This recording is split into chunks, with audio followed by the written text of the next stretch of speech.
Izakhamuzi zasePlatfontein Northern Cape zinokwesaba ngokushaywa komthetho wokuvalwa yonke into ezweni weyinsuku engamashumi-21.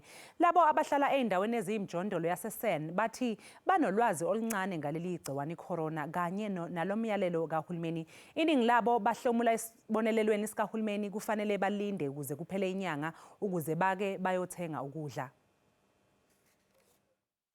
iPlatfontein iyikhaya lesizwe samaXhu namakhwe. Izakhamuzi lapha ziphatheke kabi ngokushawa komthetho wesimo esibucayi. Kunzima-ke nokuthola ulwazi kulezi zakhamuzi selokhu kuqubuke i-COVID-19. uGonungwe kuthiwa oneminyaka ama-86 ubudala usephelelwe ukudla. Ukhathazekile-ke ngokuthi ikusasa limphatheleni. I'm not ready, but normally I don't go to get my pension. I send the kids to go and get the pension for me in town, and they buy me food and everything, but I'm afraid I don't know how we're going to survive this lock-up thing.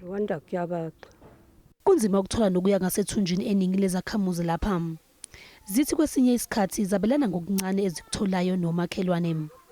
Manje ukuvala kokusebenza kwezwe maphakathi namabili kusasa kuzozibulala ngendlala. I'm not so prepared about it because, you know, in this community, we suffer about money problem. So that's why I don't know what will be happen to our community here because here there's no so much people are working here. So it will be a problem for us. Very difficult for these people to understand or do what they are supposed to do to keep themselves safe or to stay at home during these 21 days of lockdown, to stay in their home. Ngale kokuqinisekisa ukuthi kwenele ukudla ezitolo zakulelizwe kunokwesaba ukuthi ngesikhathi abaningi behola kuzobe sekungena lutho ezitolo.